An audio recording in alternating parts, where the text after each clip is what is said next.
Hola, buen día. Continuamos con la glándula tiroides. Esta se encuentra inferior a la laringe delante de la unión de los cartílagos tiroideos y cricoides. Está formada por dos lóbulos laterales unidos por un istmo. Se ubica justamente delante de la tráquea. Es de color pardo rojiza y de consistencia blanda.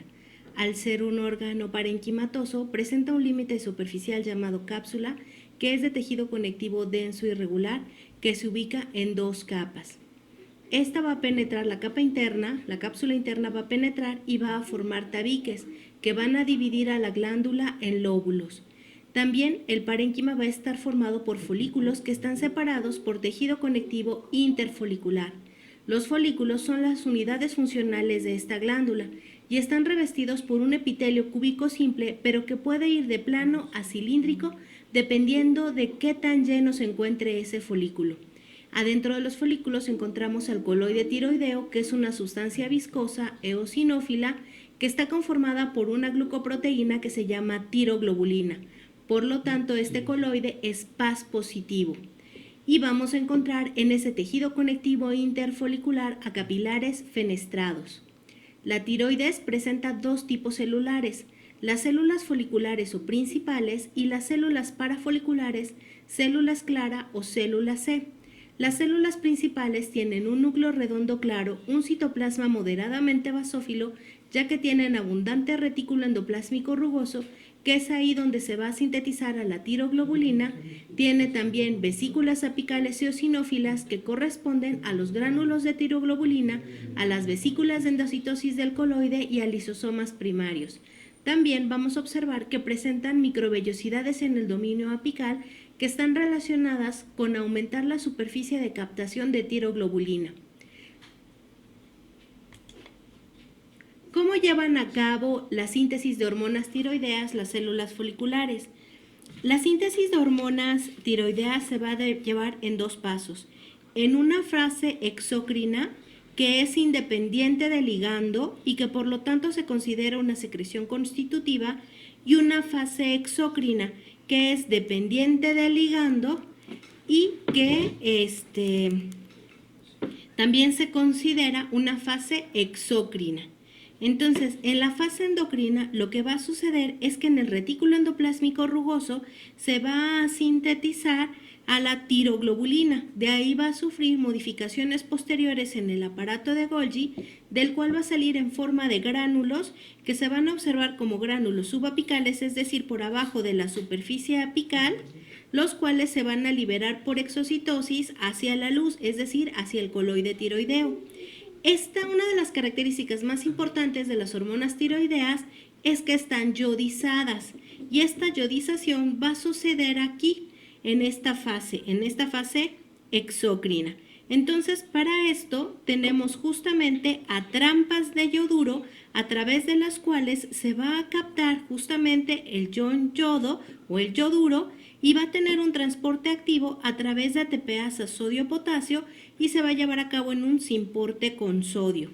De aquí, una vez que entra al citoplasma de la célula tiroidea, va a ser oxidada por una enzima que se encuentra aquí que se llama peroxidasa tiroidea.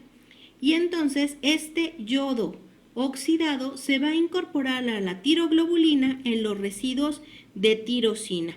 Esta fase, como dijimos, es una secreción constitutiva, es una fase exócrina y es independiente del ligando. En la siguiente fase, lo que va a suceder es que cuando la TSH o la hormona estimulante de la tiroides se une a sus receptores, va a estimular a las células foliculares a que lleven a cabo un proceso de endocitosis de la tiroglobulina yodizada. Una vez que entre en forma de vesículas de endocitosis, estas vesículas se van a fusionar con los lisosomas, los cuales al fusionarse van a degradar justamente a las tiroglobulinas yodizadas, y a partir de estas se van a formar las hormonas tiroideas T3, T4, las cuales van a ser liberadas justamente hacia el dominio vasolateral para de ahí ir hacia los capilares. ¿Cuál es la función de estas hormonas tiroideas? De entrada ya habíamos mencionado que la tiroxina o tetrayodotironina, la T4, solamente tiene una función reguladora y que una vez que se secreta se va a convertir en T3, en triyodotironina, y que esta será la que nos dé el efecto biológico. De entrada, estas proteínas, estas hormonas, se van a unir a receptores citoplasmáticos que por lo tanto van a actuar como factores de transcripción, que van a aumentar el metabolismo celular, van a aumentar el índice de crecimiento, van a facilitar los procesos mentales, van a estimular la actividad de algunas glándulas endocrinas, van a aumentar o van a estimular el metabolismo de carbohidratos, van a reducir la síntesis de colesterol y fosfolípidos y triglicéridos, van a aumentar la síntesis de ácidos grasos y van a incrementar la captación de varias vitaminas. También van a disminuir el peso corporal justamente al aumentar el metabolismo y van a aumentar la frecuencia cardíaca y respiratoria, así como la función muscular y el apetito. ¿Cómo se regula la secreción de hormonas tiroideas? Lo mencionamos en la sesión anterior cuando vimos la regulación de la TSH. Entonces volvemos a recordar el cuadrito, donde un aumento de la hormona liberadora de tirotrofina por parte del hipotálamo estimula a las células tirotróficas de la adenohipófisis a secretar hormona estimulante de tiroides, lo cual va a estimular a las células tiroideas para que secreten T3 y T4. Específicamente, un aumento de la T4 va a ser detectado por el hipotálamo, haciendo que reduzca la secreción de la hormona liberadora de tirotrofina, disminuyendo así la secreción por parte de las células tirotróficas de la hormona estimulante de tiroides o tirotrofina, y esta a su vez va a dejar de estimular a las células foliculares y por lo tanto va a disminuir la secreción de T3 y T4. Esta disminución en la secreción de T4 es nuevamente captada por el hipotálamo, volviendo a aumentar la secreción de hormona liberadora de tirotrofina. Vamos a hablar ahora del siguiente tipo celular, que serían las células parafoliculares, células clara o células C. Van a ser basales justamente al epitelio folicular, se van a encontrar dentro de la membrana basal, son grandes, ovales y claras, por eso se llaman células claras. Sus núcleos son grandes y claros y en su citoplasma se van a observar vesículas electrodensas que contienen a la hormona que secretan. Estas células provienen de crestas neurales.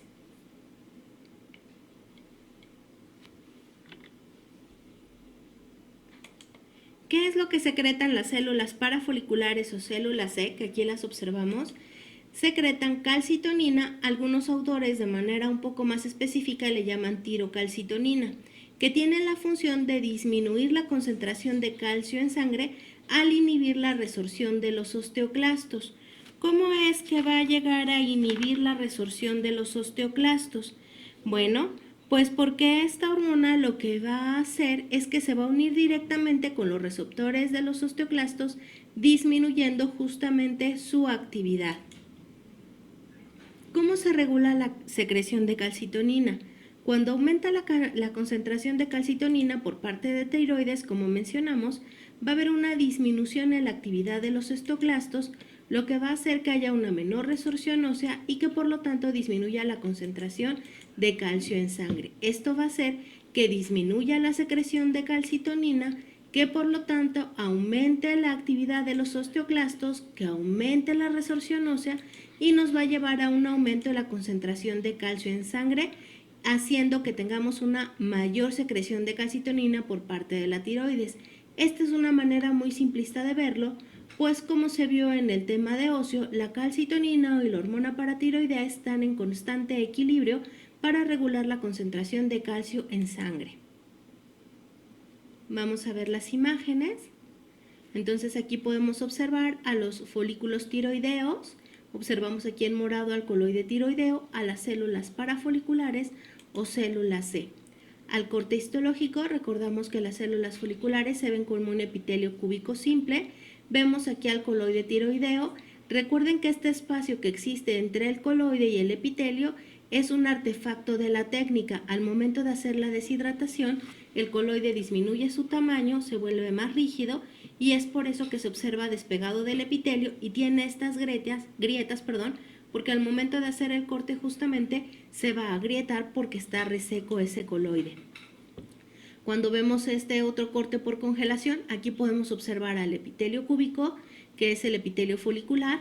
Vemos aquí al coloide tiroideo como no está separado del epitelio y vemos aquí a las células claras, así como esta o como estas que están marcadas con C. Y podemos observar claramente que se llaman claras porque su citoplasma es mucho más claro. Continuamos con la paratiroides. Entonces, la paratiroides son 4 pequeños cuerpos ovales, aunque pueden llegarse a encontrar hasta 8, que se encuentran en la parte posterior de la tiroides y se van a ubicar justamente entre las dos cápsulas de la tiroides. Por eso es que la tiroides tenía una doble cápsula. Con la primera se va a proteger la tiroides y con la segunda nos va a ayudar a fijar a las glándulas paratiroideas. También van a presentar tabiques y las células se van a acomodar en forma de cordones anastomosados. 2 tipos de células encontramos aquí, las células principales y las células oxífilas. También vamos a observar que entre las células se pueden apreciar grandes cantidades de adipocitos y el tipo de capilar que vamos a encontrar aquí son sinusoides. ¿Cómo son las células principales? Se llaman principales justamente porque son las más abundantes. Son pequeñas, tienen un núcleo central redondo y claro y su citoplasma es claro, ligeramente eosinófilo. También van a contener vesículas de secreción, grandes cantidades de glucógeno y lo que sintetizan y secretan es la hormona paratiroidea o PTH. En el esquema podemos observar aquí a las principales en color morado y en la fotografía estas células con menos citoplasma. ¿Cuál es la función de la hormona paratiroidea? Entonces, lo que hace la hormona paratiroidea es es aumentar la concentración de calcio en sangre. Entonces, cuando las células de la hormona paratiroidea detectan una disminución de la concentración de calcio en sangre, esto lo van a hacer a través de receptores sensores de calcio, que son estos CASR que tienen las células principales, y estos receptores son receptores acoplados a proteína G. Se va a desencadenar toda la cascada de señalización intracelular que nos va a llevar a un aumento en la secreción de hormona paratiroidea.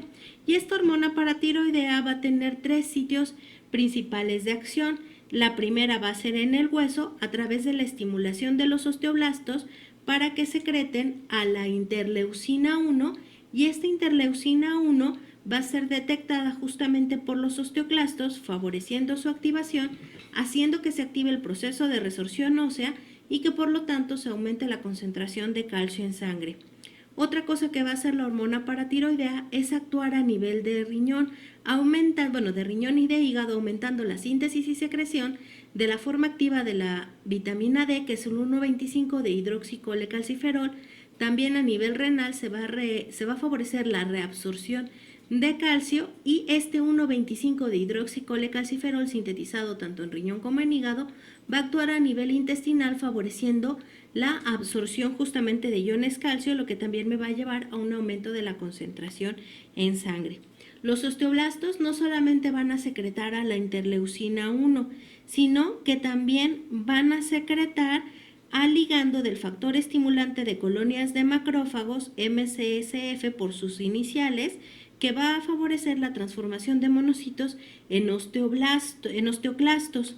También para esto se necesita la expresión del receptor del factor nuclear FKB, que es RANK, que va a ser expresado en el osteoclasto, y para eso el osteoblasto va a sintetizar al ligando de RANK, que es RANKL.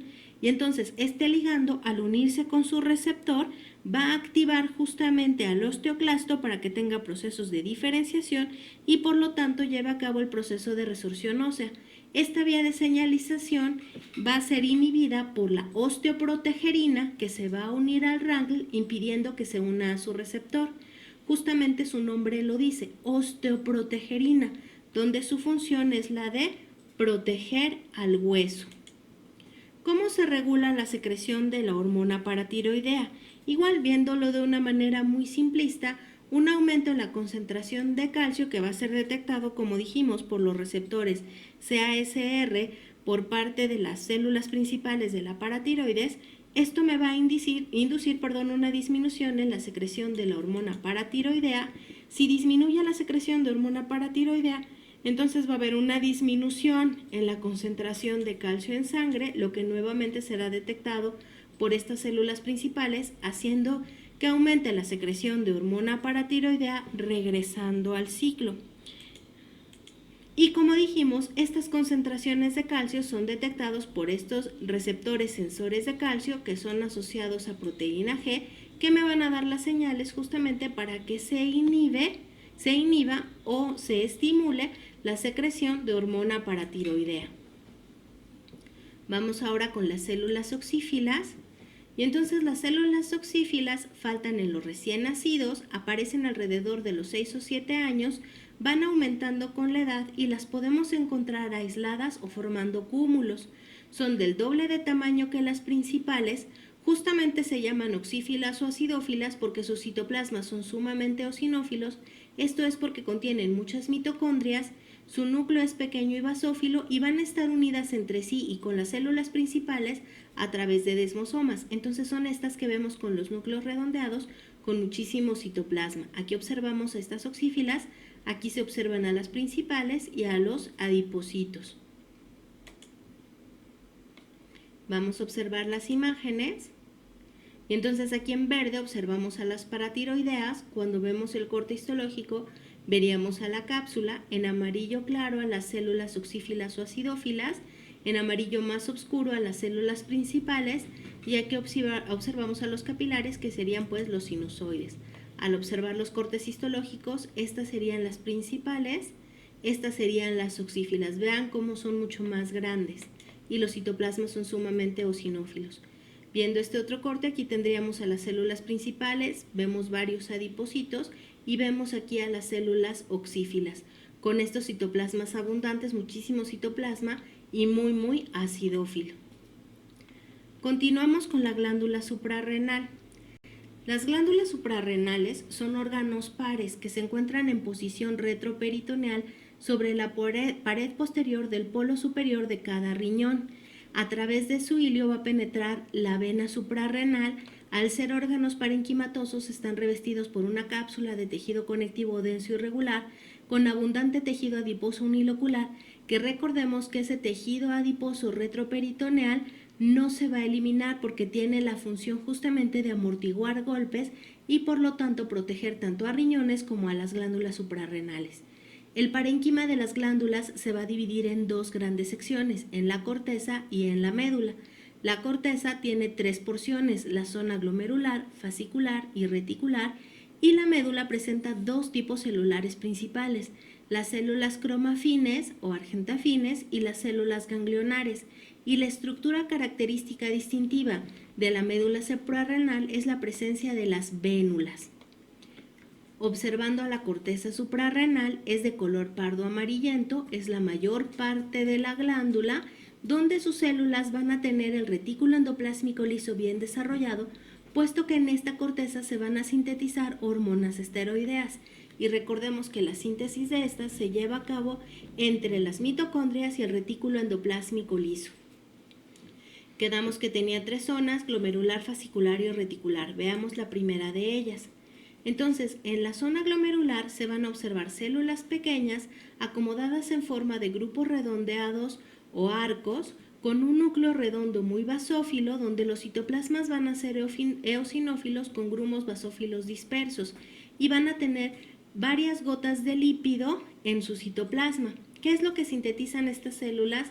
Mineralocorticoides, es decir, aldosterona y desoxicorticosterona. La aldosterona va a presentar receptores nucleares que actúan como factores de transcripción y que van a favorecer la eliminación de sodio y potasio en la orina a través de aumentar la reabsorción de sodio en los túbulos renales y aumentar la eliminación de potasio en saliva y sudor. ¿Cómo se regula la secreción de la aldosterona? Ante un aumento en la concentración de potasio, la corteza suprarrenal va a aumentar la secreción de aldosterona, lo que va a hacer que disminuya la concentración de potasio del líquido tisular y esto va a hacer que disminuya la secreción de aldosterona, haciendo a su vez que vuelva a aumentar la concentración de potasio. Este es como muy simple, aunque lo vamos a ver más adelante igual en renal, lo vamos a complicar un poco en el eje renina-angiotensina-aldosterona. Después tenemos a la zona fascicular. En la zona fascicular las células se van a acomodar en forma de cordones, pero en cordones de 2 células de espesor, y entre ellos vamos a encontrar a los capilares sinusoides. Vienen muchos autores que en realidad al revisar la histología son fenestrados.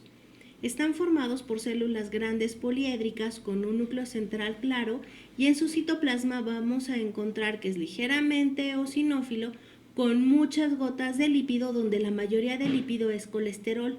Como el citoplasma tiene muchas gotas de lípido, se ve como una espuma, se ve como si fuera una esponja. Entonces a las células de esta zona se les denomina espongiocitos. ¿Qué es lo que se sintetiza y secreta en esta zona?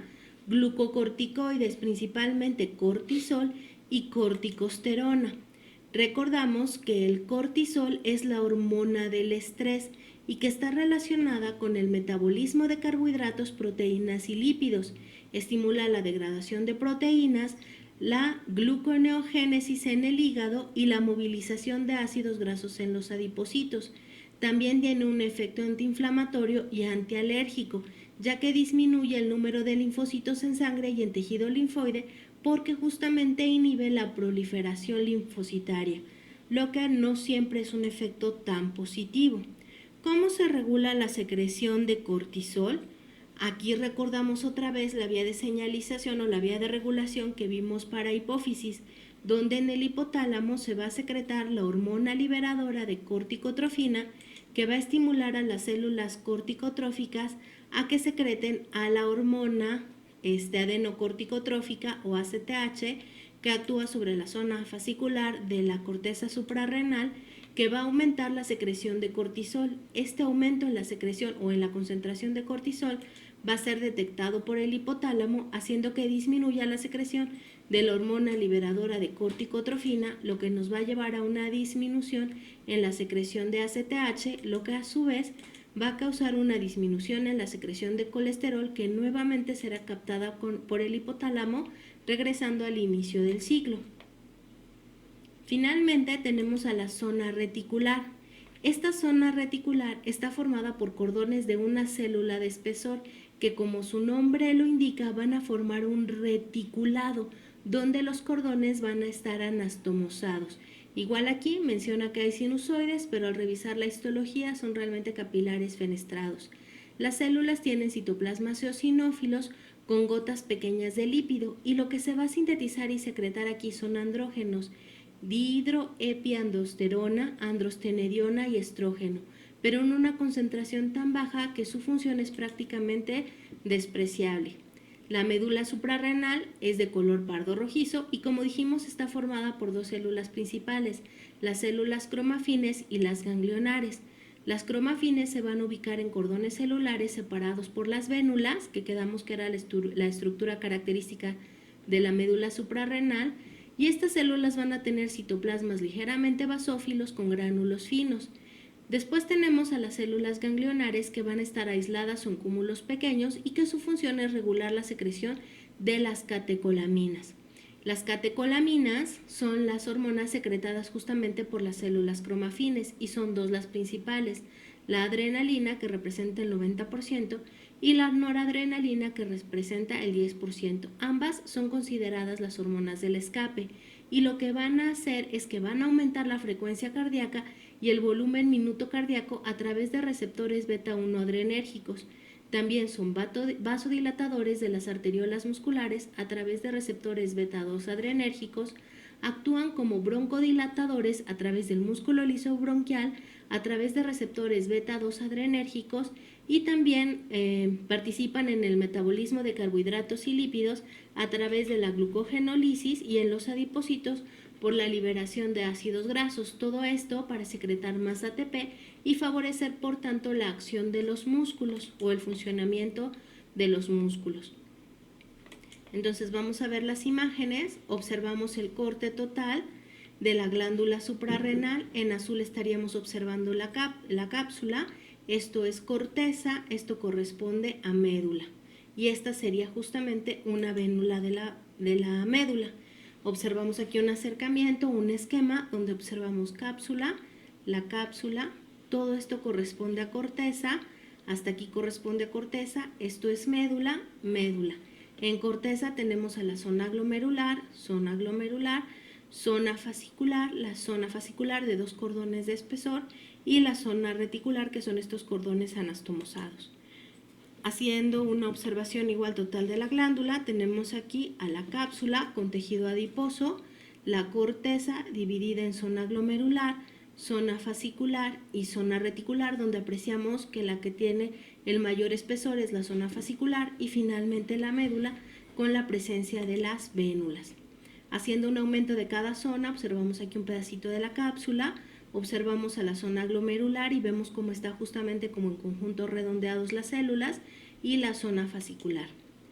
Otro corte justamente de la zona glomerular, donde observamos cómo las células están en grupos redondeados. Cuando observamos la zona fascicular, vemos perfectamente bien que son 2 cordones, a lo mejor no se alcanza a apreciar totalmente que son de 2 células de espesor. Lo que sí podemos observar en este corte es cómo los citoplasmas se ven con aspecto como de espuma o de esponja, y que recordamos que las células de la zona fascicular reciben el nombre de espongiocitos. Vemos aquí abajo la zona reticular y parte de la médula, vemos cómo las células son más pequeñas y más oscuras en comparación con las de la zona fascicular.